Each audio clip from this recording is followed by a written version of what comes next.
नमस्कार, स्वागत है आपका सुबह 7 बजे की खबरों के साथ। मैं हूं गुरप्रीत। सबसे पहले हेडलाइंस। ईवीएम पर बीजेपी ने विपक्ष को घेरा, ईमानदारी से हार स्वीकार करने की सलाह। बीजेपी राष्ट्रीय कार्यकारिणी में प्रधानमंत्री का संबोधन आज।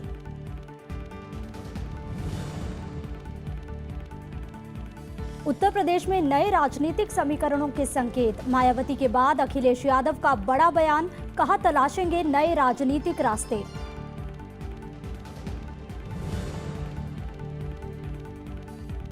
पाकिस्तान से समुद्री सुरक्षा वार्ता रद्द, रक्षा मंत्रालय ने नहीं दी मंजूरी। कुलभूषण जाधव को फांसी की सजा पर भारत का कड़ा रुख।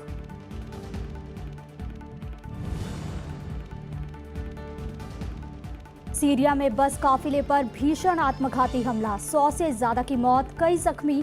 धमाके पर आरोप प्रत्यारोप जारी।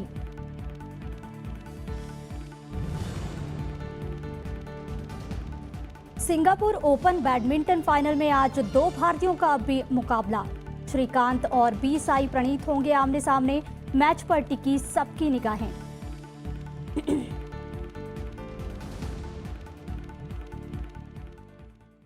ओडिशा में बीजेपी कार्यकारिणी की बैठक का आज दूसरा और आखिरी दिन है। आज होने वाली बैठक में मिशन 2019 पर चर्चा होगी और इसे अंतिम रूप दिया जाएगा। वहीं प्रधानमंत्री नरेंद्र मोदी आज इसे संबोधित करेंगे। इससे पहले शनिवार को भुवनेश्वर में बीजेपी की राष्ट्रीय कार्यकारिणी की बैठक को बीजेपी अध्यक्ष अमित शाह ने संबोधित किया। अमित शाह ने इस साल होने वाले विधानसभा चुनावों में जीत का भरोसा जताया। बैठक में पहले प्रधानमंत्री नरेंद्र मोदी ने भुवनेश्वर में रोड शो किया। 5 राज्यों के चुनाव नतीजों से जोश से भरी बीजेपी की 2 दिन की राष्ट्रीय कार्यकारिणी की बैठक भुवनेश्वर में शुरू हो गई है। इसमें पार्टी का मुख्य एजेंडा पूर्वी और तटीय राज्यों में संगठन को विस्तार देना है। साथ ही अन्य राज्यों में होने वाले विधानसभा चुनाव के साथ 2019 के आम चुनाव और दूसरे मुद्दों पर भी चर्चा होगी। हारे हुए दल ईमानदारी से हार को स्वीकार करेंगे, लेकिन अब वो हारने का बहाना ढूंढ रहे हैं और उस बहाने में ईवीएम की चर्चा हुई है कि इस साल होने वाले हिमाचल प्रदेश, गुजरात और कर्नाटक के चुनाव में भी निर्णायक विजय प्राप्त करेंगे। बैठक में प्रधानमंत्री नरेंद्र मोदी, बीजेपी के राष्ट्रीय अध्यक्ष अमित शाह, बीजेपी शासित राज्यों के मुख्यमंत्री, केंद्रीय मंत्रियों समेत पार्टी के कई वरिष्ठ नेता मौजूद हैं। पिछले महीने ओडिशा के स्थानीय निकाय चुनाव में मिली जीत के बाद पार्टी का पूरा जोर ओडिशा विधानसभा पर है। ऐसे बहुत सारे क्षेत्र हैं जहां बीजेपी को आगे बढ़ना है। केरला, तमिलनाडु, त्रिपुरा, बंगाल, तेलंगाना, नॉर्थ ईस्ट के कुछ क्षेत्र, इन क्षेत्रों में भाजपा का विस्तार होना है और वर्किंग कमेटी के सारे लोग 15 दिन समय देंगे, बूथों पर जाएंगे और रहेंगे। और अध्यक्ष जी स्वयं इस कार्यक्रम में 3-4 प्रदेशों में बूथ पर रहने वाले हैं। इससे पहले राष्ट्रीय कार्यकारिणी बैठक में हिस्सा लेने पहुंचे प्रधानमंत्री नरेंद्र मोदी का भुवनेश्वर में स्वागत करने के लिए सड़कों पर भारी भीड़ जमा थी। बाद में प्रधानमंत्री ने यहां रोड शो भी किया। उनका काफिला जनता मैदान में पहुंचा, जहां बीजेपी कार्यकारिणी की बैठक चल रही है।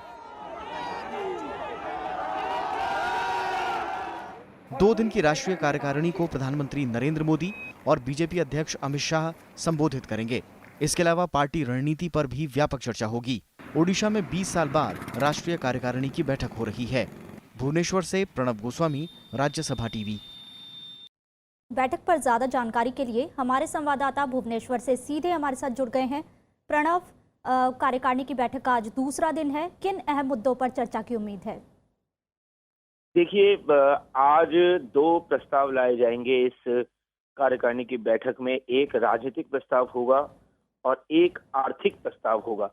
जहां तक राजनीतिक प्रस्ताव की बात है तो राजनीतिक प्रस्ताव में तमाम ऐसे जो मुद्दे हैं जिनमें हम कह सकते हैं कि जो हाल के चुनाव में जो चुनाव संपन्न हुए, खासतौर पर जो उत्तर प्रदेश और उत्तराखंड में जो जीत दर्ज हुई बड़ी, और गोवा और मणिपुर में जो बीजेपी ने सरकार बनाने में कामयाबी हासिल की, इनको लेकर जो जिस तरह का जनादेश आया है इस पर चर्चा होगी। और साथ ही साथ जो आने वाले जो विधानसभा चुनाव होने हैं उनमें किस तरह की रणनीति तैयार की जाए, इस तरह से पार्टी का विस्तार किया जाए, खासतौर पर जो नॉन रूलिंग जो बीजेपी जो स्टेट्स है वहां पर कैसे उसका विस्तार किया जाए, इसको लेकर पूरी बात होगी। और साथ ही साथ एक प्रेजेंटेशन होगा जिसमें रोड मैप भी पेश किया जाएगा। जो आर्थिक प्रस्ताव होंगे उसमें जो हाल के दिनों में जो आर्थिक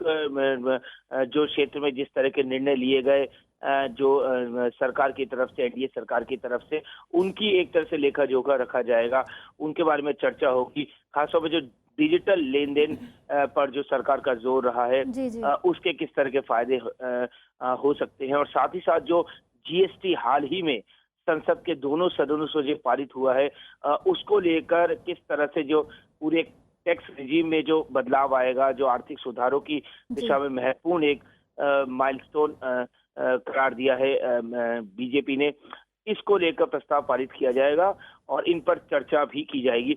इसके अलावा अलग अलग सत्र होंगे जिसमें कि दूसरे ऐसे मुद्दे हैं उन पर भी बात होगी। जैसे मैंने आपसे कहा कि किस तरह से उत्तर प्रदेश में जो जीत दर्ज हुई थी, बूथ स्तर पर किस तरह से तैयारी की गई थी, इसकी जानकारी दी जाएगी तमाम कार्यकारिणी के सदस्यों को, ताकि वो आने वाले दिनों में उस तरह के फॉर्मूले को जिन जिन राज्यों में चुनाव होने वाले हैं वहां पर अपनाएं और पार्टी का विस्तार किया जाए। पार्टी में कार्यकर्ताओं को जोड़ने का जो कार्यक्रम है वो आगे शुरू होगा। और उसके बाद 3 बजे जी प्रणब, बहुत शुक्रिया इस तमाम जानकारी के लिए।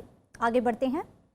बीजेपी के खिलाफ किसी भी दल से हाथ मिलाने के मायावती के ऐलान को समाजवादी पार्टी ने हाथों हाथ लिया है। पार्टी अध्यक्ष अखिलेश यादव ने नए गठबंधन में पूरी भूमिका निभाने की बात कही है। कांग्रेस ने भी इसे अच्छी सोच बताया है। समाजवादी पार्टी के अध्यक्ष अखिलेश यादव ने उत्तर प्रदेश में भावी गठबंधन को लेकर बड़ा बयान दिया है। उन्होंने कहा कि बीजेपी के झूठे वादों के खिलाफ वो गठबंधन के लिए तैयार हैं। अखिलेश ने कहा कि राजनीतिक स्तर पर नया रास्ता तैयार होना चाहिए। आने वाले समय में राजनीतिक जो भी गठबंधन बनेगा और जिस रूप में भी बने, समाजवादी लोग पूरी भूमिका निभाएंगे उसमें, क्योंकि असली चुनाव उत्तर प्रदेश में ही होना है, यही सीटें 80 हैं। कांग्रेस ने अखिलेश के बयान का स्वागत किया है।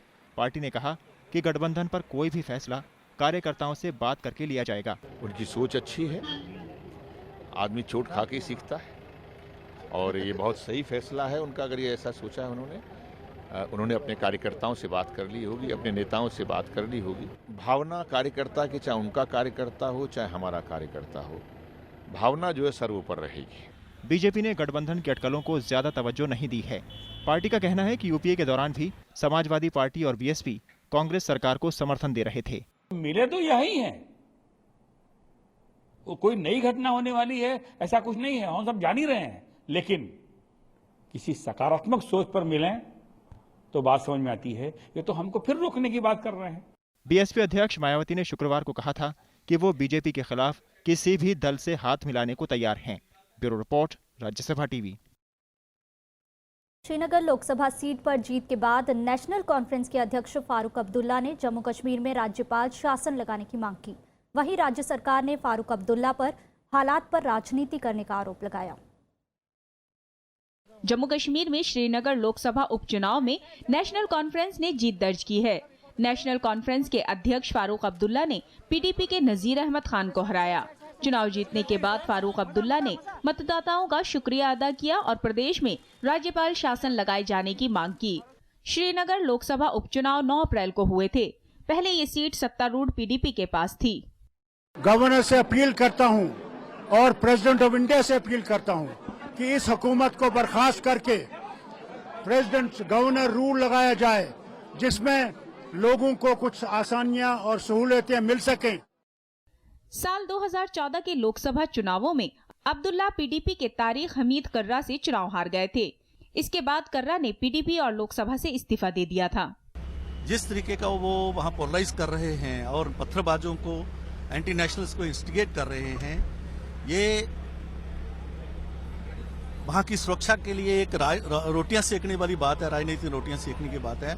वहीं सिक्किम की अपर वुर्तुक विधानसभा क्षेत्र में हुए उपचुनाव के नतीजे आ गए हैं। सत्तासीन दल सिक्किम डेमोक्रेटिक फ्रंट पार्टी के उम्मीदवार डीआर थापा विजयी हुए हैं। उन्होंने बीजेपी के सुरेश खन्नल शर्मा को हराया है। Bureau report, Rajya Sabha TV. Kashmir घाटी के पुलवामा में शनिवार को फिर सुरक्षा बलों और लोगों के बीच हिंसक झड़प हुई।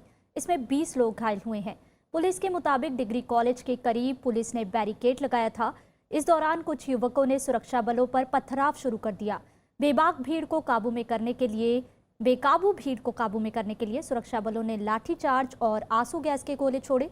इधर जम्मू में सेना अध्यक्ष जनरल बिपिन रावत ने जम्मू कश्मीर के राज्यपाल NN वोहरा से मुलाकात की और कश्मीर के सुरक्षा हालात पर चर्चा की। हाल के दिनों में सुरक्षा बलों की कार्रवाई में रुकावट डालने के लिए पत्थरबाजी की घटनाओं में इजाफा हुआ है।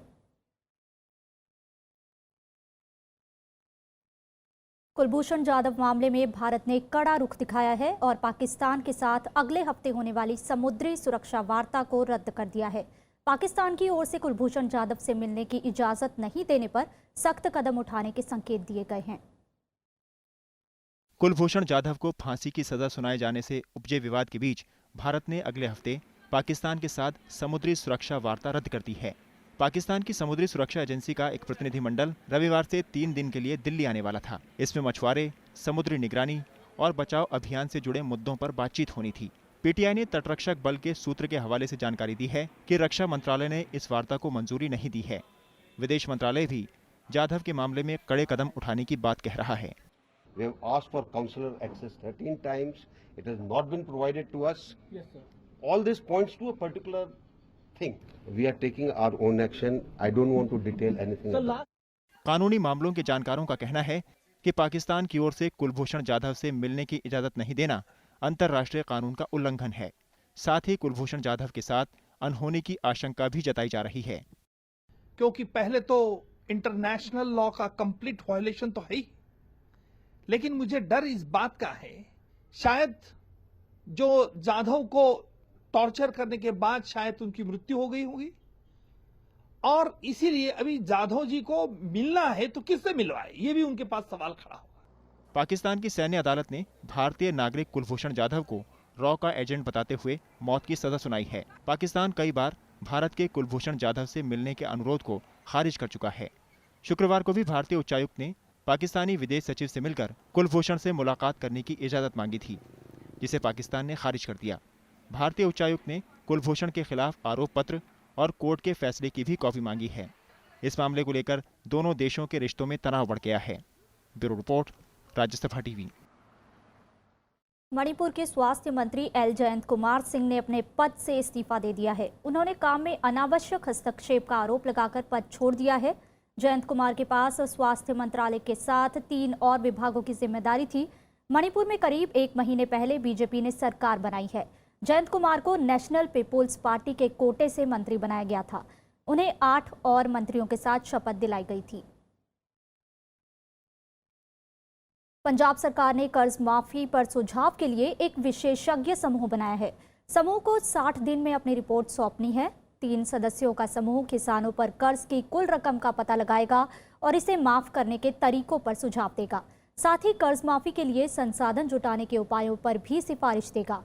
समूह का अध्यक्ष टी हक को बनाया गया है। वे कृषि लागत और मूल्य आयोग के अध्यक्ष रह चुके हैं। सत्ताधारी कांग्रेस ने घोषणा पत्र में कर्ज माफी का वादा किया था।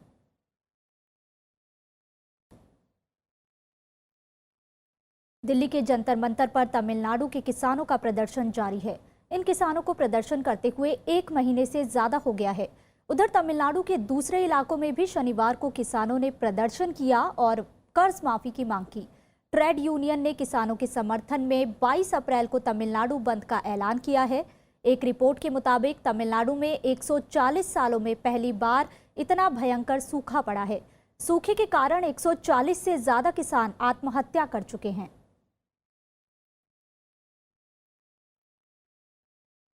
खबरें जारी हैं, रुकते हैं एक छोटे से ब्रेक के लिए।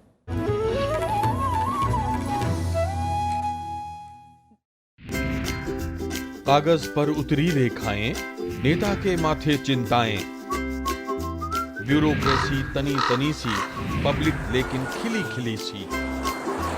लेता है सबकी वो खबर, धारदार है इसकी नजर। नहीं बोलता ये किरदार, लेकिन सब हैं खबरदार।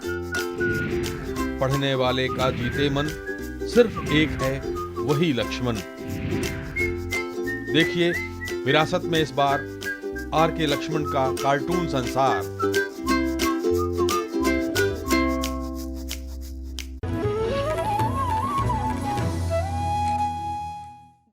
ब्रेक के बाद स्वागत है आपका। महाराष्ट्र के समुद्र में डूबने से कर्नाटक के 8 छात्रों की मौत हो गई। बेलगाम में मराठा इंजीनियरिंग कॉलेज के 47 छात्र पिकनिक मनाने सिंधुदुर्ग के व्यारी तट पर आए थे। इनमें से 30 छात्र तैरने के लिए समुद्र में उतरे थे। इनमें से 5 लड़के और 3 लड़कियों की मौत हो गई। पुलिस के मुताबिक 3 छात्रों को बचा लिया गया है, जबकि 19 छात्र सुरक्षित तैरकर आ गए। छात्र जब तैरने गए थे तो समुद्र में तेज लहरें उठ रही थी। पिछले साल भी पुणे के 13 छात्रों की मुंबई के पास समुद्र में डूबने से मौत हो गई थी। मेरठ लखनऊ राज्य रानी एक्सप्रेस रेल हादसे में पटरियों के साथ छेड़छाड़ की आशंका जताई जा रही है। हादसे की जांच एटीएस को सौंप दी गई है। केंद्र और उत्तर प्रदेश सरकार ने घायलों के लिए मुआवजे का ऐलान किया है। मेरठ लखनऊ राज्य रानी एक्सप्रेस दुर्घटना मामले की जांच एटीएस को दी गई है। शुरुआती जांच में पता चला है कि पटरियों के साथ छेड़छाड़ की गई थी। केंद्र सरकार और उत्तर प्रदेश सरकार ने गंभीर रूप से घायलों को 50,000 और मामूली तौर पर घायलों को 25,000 रुपए देने का ऐलान किया है। पुलिस के मुताबिक हादसे में 12 लोग घायल हुए हैं, जिनमें 3 लोग गंभीर रूप से घायल हुए। हर घटना हमारे लिए चुनौती के रूप में आती है, इसको हम सीरियसली लेते हैं।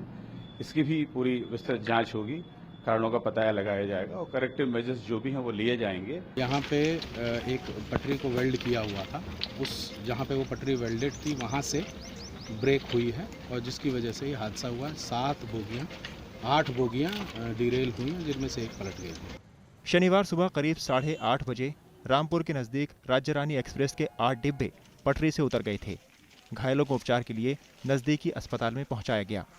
हमने मौके पर सब लोगों को यहाँ पहुंचा दिया, रेस्क्यू वर्क स्टार्ट हो गया, लेकिन जहाँ तक हम जानकारी हासिल हुआ है, हमें किसी प्रकार की जान माल की कोई विशेष हानि यहाँ पर नहीं हुई है। उत्तर प्रदेश में पिछले 6 महीनों में 5 रेल हादसे हुए हैं। इसमें इंदौर पटना एक्सप्रेस हादसा सबसे बड़ा था। दुर्घटना में 100 से ज्यादा लोगों की मौत हो गई थी। इसके अलावा सत्याग्रह एक्सप्रेस और कालिंदी एक्सप्रेस भी हादसे का शिकार हो चुकी है। Bureau report, Rajya Sabha TV. Delhi नगर निगम चुनाव को लेकर आम आदमी पार्टी ने शनिवार को मोस्ट करप्ट डिपार्टमेंट के नाम से बीजेपी और कांग्रेस के खिलाफ एक बुकलेट जारी किया। इसमें आरोप लगाया गया कि पिछले 20 सालों में बीजेपी और कांग्रेस ने मिलकर एमसीडी को भ्रष्टाचार का अड्डा बना दिया है। आम आदमी पार्टी ने दावा किया कि पिछले 2 साल में दिल्ली सरकार ने सफाई कर्मचारियों के वेतन का भुगतान करने के लिए बाकी सरकारों के मुकाबले सबसे ज्यादा पैसा दिया, लेकिन फिर भी कर्मचारियों को वेतन नहीं दिया गया। बुकलेट में और कई आरोप लगाए गए हैं। साथ ही दावा किया गया है कि वे नगर निगम चुनाव जीतते हैं तो 1 साल में दिल्ली को साफ सुथरा बना देंगे और निगम को भ्रष्टाचार मुक्त कर घाटे से उबार देंगे। मतलब इतना फंड एलोकेट नहीं हुआ, सबसे ज्यादा फंड एलोकेट हुआ 2 साल में पिछले, और उसमें से भी इन लोगों ने डाइवर्ट किया। पिछले वर्षों में इससे कम मिलता था और उसमें प्रिंसिपल अमाउंट जो लोन था वो कटता था, ब्याज का काटा जाता था। उसके बावजूद अधिक से अधिक पैसा देने के बावजूद ना सफाई कर्मचारी की तनख्वाह दे पाए, ना चिकनगुनिया डेंगू जैसी बीमारियों के लिए फॉगिंग वगैरह ठीक से करा पाए, ना टीचर्स की तनख्वाह दे पाते हैं, ना अस्पतालों में तनख्वाह दे पाते हैं डॉक्टर्स की। सारे कर्मचारी परेशान, सारी जनता परेशान, सफाई नहीं करवा पा रहे, तो कहाँ जा रहा है वो पैसा। दिल्ली बीजेपी ने एमसीडी चुनाव से पहले बड़ी कार्रवाई करते हुए पार्टी के मौजूदा 5 पार्षदों समेत 21 कार्यकर्ताओं को पार्टी से 6 साल के लिए निष्कासित कर दिया है। इन नेताओं पर पार्टी विरोधी गतिविधियों का आरोप है। 5 मौजूदा पार्षदों में पंकज सिंह, कृष्णा गहलोत, प्रवीण राजपूत, संध्या वर्मा और निक्की सिंह को पार्टी के आधिकारिक उम्मीदवारों के खिलाफ चुनाव लड़ने को लेकर निष्कासित किया गया है। इसके साथ ही दिल्ली बीजेपी का युवा चेहरा, पूर्व दिल्ली विश्वविद्यालय छात्र संघ अध्यक्ष मनोज चौधरी को भी पार्टी से 6 साल के लिए निष्कासित कर दिया गया है। बीजेपी ने इस साल होने वाले नगर निगम चुनावों में किसी भी मौजूदा पार्षद को टिकट न देने का फैसला किया था। दिल्ली के 3 नगर निगमों के 272 वार्डों में 23 अप्रैल को मतदान होना है और 26 अप्रैल को मतगणना होगी। अब बात मौसम की। देश भर में गर्मी का कहर जारी है। शनिवार को देश के कई हिस्सों में तापमान 40 डिग्री के पार पहुंच गया। राजधानी दिल्ली में अधिकतम तापमान 40.5 डिग्री रहा। जो सामान्य तापमान से 5 डिग्री ज्यादा है। राजधानी में पिछले 5 सालों में अप्रैल महीने में इतनी गर्मी नहीं पड़ी। वहीं ओडिशा में भीषण गर्मी से अब तक 2 लोगों की मौत हो गई। राज्य में कई जगहों पर तापमान 40 डिग्री से ज्यादा दर्ज किया गया। उधर राजस्थान में भी झुलसाने वाली गर्मी और लू का प्रकोप चल रहा है। बाड़मेर सबसे गर्म रहा, जहां अधिकतम तापमान 45.5 डिग्री सेल्सियस दर्ज किया गया। उत्तर प्रदेश के इलाहाबाद में भी तापमान 43.8 डिग्री तक पहुंच गया। हिमाचल प्रदेश में गर्मी ने अपना असर दिखाना शुरू कर दिया है। प्रदेश का अधिकतम पारा 40 डिग्री सेल्सियस का आंकड़ा पार कर चुका है। हिमाचल में मौसम विभाग ने 20 अप्रैल तक बारिश की संभावना जताई है। पेट्रोल और डीजल की कीमतों में शनिवार रात से बढ़ोतरी कर दी गई है। इस बार पेट्रोल के दाम में ₹1.39, डीजल के दाम में ₹1.04 प्रति लीटर की दर से इजाफा किया गया है। भारत की सबसे बड़ी तेल कंपनी इंडियन ऑयल कॉरपोरेशन ने इसकी जानकारी दी। इससे पहले 1 अप्रैल को पेट्रोल के दाम ₹3.77 और डीजल ₹2.91 सस्ता हुआ था। अंतर्राष्ट्रीय स्तर पर पेट्रोलियम पदार्थ महंगे होने के चलते घरेलू स्तर पर पेट्रोल और डीजल के दामों में बढ़ोतरी की गई है। अब अंतर्राष्ट्रीय खबरों पर एक नजर। उत्तर कोरिया ने अमेरिका को किसी भी सैन्य कार्रवाई के बदले परमाणु हमले की धमकी दी है। उत्तर कोरिया ने शनिवार को अपना राष्ट्रीय दिवस मनाया। इस दौरान सैन्य शक्ति का प्रदर्शन भी किया गया। उत्तर कोरिया के मुताबिक वो हर अमेरिकी कार्रवाई का मुंह तोड़ जवाब देने के लिए तैयार है। कोरियाई प्रायद्वीप में तनाव घटता नजर नहीं आ रहा है। शनिवार को उत्तर कोरिया की ओर से एक और तल्ख बयान आया। दरअसल शनिवार को उत्तर कोरिया ने अपने संस्थापक किम इल सुंग की 105वीं सालगिरह मनाई। इसे सूर्य दिवस के तौर पर मनाया जाता है। इस दौरान उत्तर कोरिया के शासक किम जोंग उन ने भव्य परेड का निरीक्षण किया और सलामी ली। किम जोंग ने खुद तो भाषण नहीं दिया, लेकिन उनके करीबी चो रियोंग हे ने अपने भाषण में अमेरिका को खुलेआम परमाणु हमले की चुनौती दी। उन्होंने कहा कि अगर अमेरिका हमला करता है तो उत्तर कोरिया परमाणु हमले से पीछे नहीं हटेगा।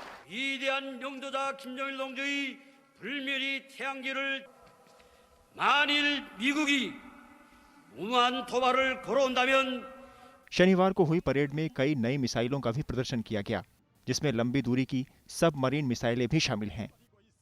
परमाणु और बैलिस्टिक मिसाइल कार्यक्रमों के चलते उत्तर कोरिया संयुक्त राष्ट्र के कई प्रतिबंध झेल रहा है। उत्तर कोरिया अब तक 5 परमाणु परीक्षण कर चुका है। शनिवार को छठे परीक्षण की खबरों के बीच अमेरिका ने अपना युद्धपोत कार्ल विंसन कोरियाई प्रायद्वीप की ओर रवाना किया था। तब से ही दोनों देशों के बीच जुबानी जंग भी छिड़ी हुई है। हालांकि चीन बार बार दोनों ओर से संयम बरतने की बात कह रहा है। Bureau report, Rajya Sabha TV. Afghanistan के नंगरहर में मारे गए इस्लामिक स्टेट के आतंकियों की संख्या बढ़कर 94 हो गई है। अफगान रक्षा मंत्रालय के मुताबिक हमले में आईएस को भारी नुकसान पहुंचा है, जबकि किसी भी नागरिक के हताहत होने की खबर नहीं है। अमेरिका ने गुरुवार रात यहां अपना सबसे बड़ा गैर परमाणु बम गिराया था। पहली बार अमेरिका ने इस बम का किसी के खिलाफ इस्तेमाल किया है। अफगानिस्तान को आईएस का मजबूत गढ़ माना जाता है। अमेरिका का कहना है कि अफगानिस्तान में आईएस के 600 से 800 लड़ाके मौजूद हैं। अमेरिका ने इस इलाके में पिछले साल अगस्त से कई हवाई हमले किए हैं। श्रीलंका की राजधानी कोलंबो में कूड़े के एक बड़े ढेर के ढहने से कम 17 लोगों की मौत हो गई, जबकि कई घायल हैं। प्रत्यक्षदर्शियों के मुताबिक कोलंबो के उपनगर कोलोनवा में 91 मीटर लंबे कूड़े के इस विशाल ढेर के ऊपरी हिस्से में शुक्रवार को आग लग गई थी। आग फैलने के बाद कूड़े का ढेर ढह गया। मलबे के नीचे करीब 100 घरों के दबे होने की आशंका है।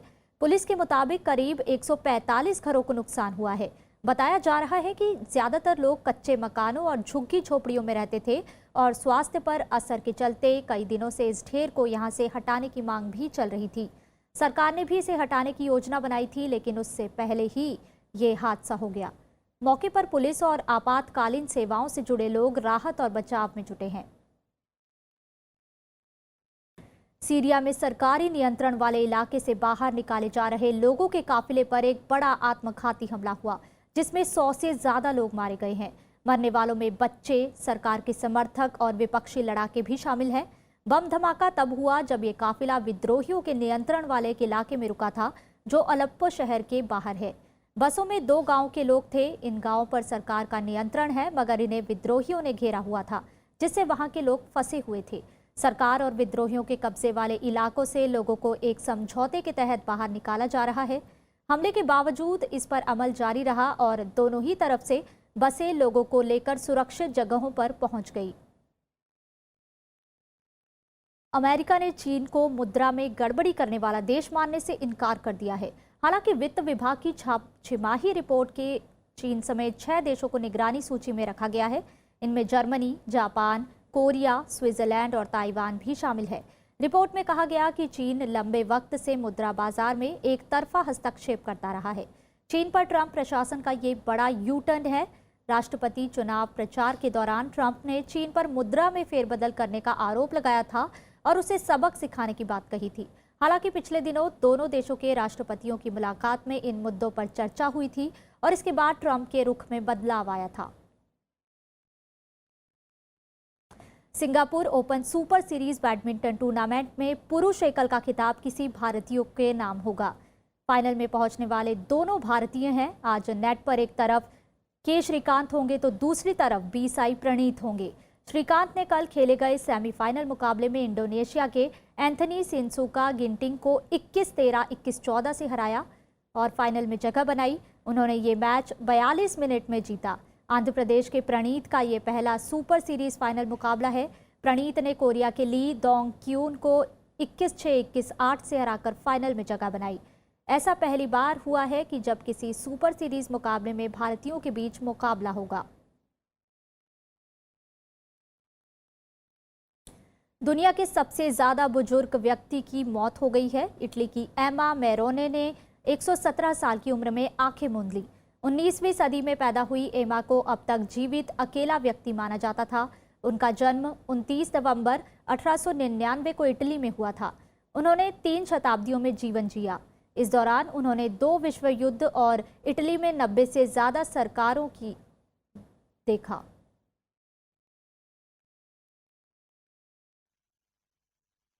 और आखिर में हेडलाइंस। ईवीएम पर बीजेपी ने विपक्ष को घेरा, ईमानदारी से हार स्वीकार करने की सलाह। बीजेपी राष्ट्रीय कार्यकारिणी में प्रधानमंत्री का संबोधन आज।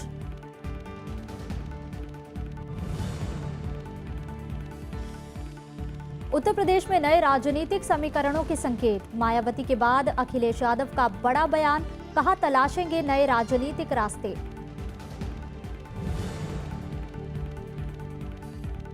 पाकिस्तान से समुद्री सुरक्षा वार्ता रद्द, रक्षा मंत्रालय ने नहीं दी मंजूरी। कुलभूषण जाधव को फांसी की सजा पर भारत का कड़ा रुख।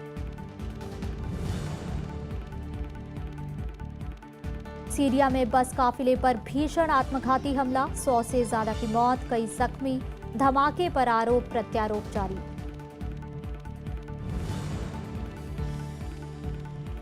सिंगापुर ओपन बैडमिंटन फाइनल में आज 2 भारतीयों के बीच मुकाबला। के श्रीकांत और बी साई प्रणीत होंगे आमने सामने।